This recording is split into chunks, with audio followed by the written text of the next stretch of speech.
GAMI ಚಟುವಟಿಕೆಯನ್ನು ಖಂಡಿಸ್ತಾ ಕರ್ನಾಟಕ ಜನಪರ ವೇದಿಕೆ, ಕರ್ನಾಟಕ ರಾಜ್ಯ ಸಂಘ ಮತ್ತು ಶ್ರೀರಾಮ ಸೇನೆ ಎಲ್ಲ ನಮ್ಮ ಪ್ರಗತಿಪರ ಸಂಘಟನೆಗಳು ಸೇರಿದ್ದೀವಿ.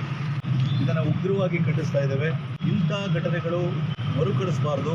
ಶಾಶ್ವತವಾಗಿ ಉಗ್ರಗಾಮಿಗಳ ಬೇರನ್ನು ಕಿತ್ತೆಸಬೇಕು ಅಂತಂತೇಳಿ ನರೇಂದ್ರ ಮೋದಿಯವರಿಗೆ ನಾನು ಹೋರಾಟಗಾರರ ಎಲ್ಲರ ಪರವಾಗಿ ನಾನು ವಿನಂತಿ ಮಾಡ್ಕೊಳ್ತೀನಿ. ದೇಶದ ರಾಷ್ಟ್ರಪತಿಗಳು ಆಗಿರ್ತಕ್ಕಂಥ ಮುರ್ಮುರವರು ಕೂಡ ಇದನ್ನು ಮಧ್ಯಪ್ರವೇಶ ಮಾಡಿ ಇದು ಅಂತರ ರಾಷ್ಟ್ರಗಳ ಒಪ್ಪಂದ ಏನಿದೆ, ಏನು ನಿರ್ಧಾರವನ್ನು ಮೋದಿಯವರು ತೆಗೆದುಕೊಂಡಿದ್ದಾರೆ, ಇದು ನದಿ ನೀರು, ಸಿಂಧೂ ನದಿ ನೀರನ್ನು ನಿಲ್ಲಿಸ್ತೀವಿ ಅಂತೇಳಿ ಏನು ಒಂದು ಒಳ್ಳೆಯ ದಿಟ್ಟ ನಿರ್ಧಾರವನ್ನು ತೆಗೆದುಕೊಂಡಿದ್ದಾರೆ. ಗಮನವನ್ನು ಕೊಡಬೇಕು.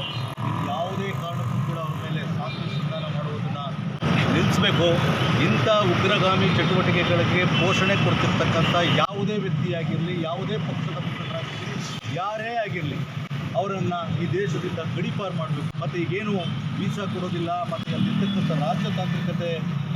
ತಾಂತ್ರಿಕ ಅಧಿಕಾರಿಗಳನ್ನು ಓಡಿಸ್ತೀವಿ ಅಂತ ಹೇಳಿದರೆ ಇವೆಲ್ಲವೂ ಕೂಡ ಯಾವುದೇ ಕಾರಣಕ್ಕೂ ಇದರಲ್ಲಿ ಸೋಲೋದು ಬೇಡ. ಈ ಕೆಲಸ ಆಗಬೇಕು. ಇಂಥ ಉಗ್ರಗಾಮಿ ಚಟುವಟಿಕೆಯನ್ನು ಯಾವುದೇ ಕಾರಣಕ್ಕೂ ನಾವು ಸಹಿಸೋದಿಲ್ಲ. ಕರ್ನಾಟಕ ನೋಡಿ, ಇವತ್ತೇನು ಆ ಘಟನೆ ನಡೆದಿದೆ, ಒಬ್ಬೊಬ್ಬರೂ ಕೂಡ ಉಗ್ರಗಾಮಿಗಳು ಇವರು ಮುಸ್ಲಿಮ್ಸಾ ಹಿಂದೂಗಳ ಅಂತೇಳಿ ಹುಡುಕಿ ಕೊಂದಿರುವಂಥದ್ದು ಇದೆಯಲ್ಲ, ಈ ಮನಸ್ಥಿತಿ ಇದೆಯಲ್ಲ, ಭಾಳ ನೋವಿನ ಸಂಗತಿ.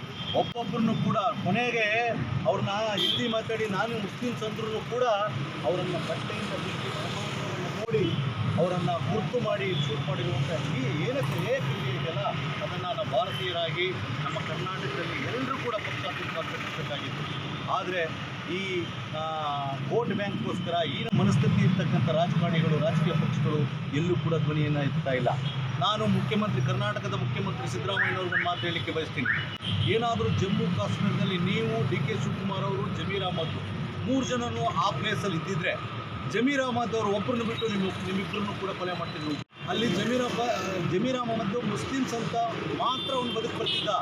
ನೀವು 3 ಜನ ಅದೇ ಪ್ಲೇಸಲ್ಲಿ ನೀವು ಇದ್ದಿದ್ರೆ, ಉದಾಹರಣೆಗೆ ನಿಮ್ಮಿಬ್ಬರನ್ನು ಕೂಡ ಈ ಭಯೋತ್ಪಾದಕ ಸಂಘಟನೆಗಳು ಕೊಟ್ಟಿಗೆ ಕೊಟ್ಟಿದ್ದು. ಆದರೆ ಇಂಥ ಭಯೋತ್ಪಾದನೆ ಮಾಡ್ತಕ್ಕಂಥ ಸಂಘಟನೆಗಳನ್ನು ಯಾರು ಕೂಡ ಪೋಷಣೆ ಮಾಡುವಂಥ ಸರಿ ಇಲ್ಲ. ಇನ್ನು ಮುಂದೆ ಆದರೂ ಒಂದು ಸಮುದಾಯವನ್ನು ಓಲೈಸಿಕೊಳ್ಳುವಂಥ ಮನಸ್ಥಿತಿಯನ್ನು ಈ ರಾಜ್ಯದ ಮುಖ್ಯಮಂತ್ರಿಗಳು, ಉಪಮುಖ್ಯಮಂತ್ರಿಗಳು ಬಿಡಬೇಕು.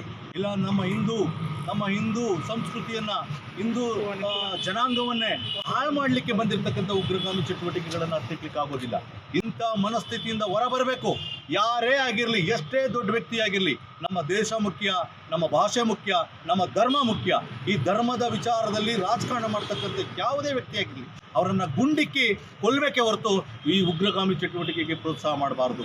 ಹಾಗಾಗಿ ರಾಜ್ಯ ಸರ್ಕಾರ ಕೂಡಲೇ ಕಟ್ಟುನಿಟ್ಟಿನ ಕ್ರಮವನ್ನು ತಗೊಳ್ಬೇಕು. ಎಲ್ಲೆಲ್ಲಿ ನಮ್ಮ ಟೂರಿಸಂ ಪ್ಲೇಸ್ಗಳಿದ್ದಾವೆ, ಏನು ಪ್ರವಾಸಿ ತಾಣಗಳಿದ್ದಾವೆ, ಅಲ್ಲೆಲ್ಲರೂ ಕೂಡ ಬಿಗಿ ಭದ್ರತೆ ಹಾಕಬೇಕು. ಇಂಟೆಲಿಜೆನ್ಸಿಯನ್ನು ಅದನ್ನು ಅಪ್ಗ್ರೇಡ್ ಮಾಡಬೇಕು. ಇಂಟೆಲಿಜೆನ್ಸಿಯ ಎಲ್ಲ ವರದಿಗಳನ್ನು ತಗೊಂಡು ಜಾಗೃತರಾಗಬೇಕು. ಭಾರತ ದೇಶ ಇವತ್ತು ಕೆಲವೊಂದು ರಾಜಕಾರಣಿಗಳು ಅವರವರ ತೀಟೆ ತೀರಿಸ್ಕೊಳ್ಳಿಕ್ಕೆ ಇದರಲ್ಲಿ ರಾಜಕಾರಣವನ್ನು ಹುಡುಕ್ತಿದ್ದಾರೆ. ಇದು ದೇಶದ ವಿಚಾರ, ಇದನ್ನು ಧರ್ಮದ ವಿಚಾರ, ಇದು ಭಾಷೆಯ ವಿಚಾರ. ಇಲ್ಲಿ ಯಾರೂ ಕೂಡ ರಾಜಕಾರಣವನ್ನು ಮಾಡದೆ ಎಲ್ಲರೂ ಕೂಡ ಖಂಡಿಸಬೇಕು.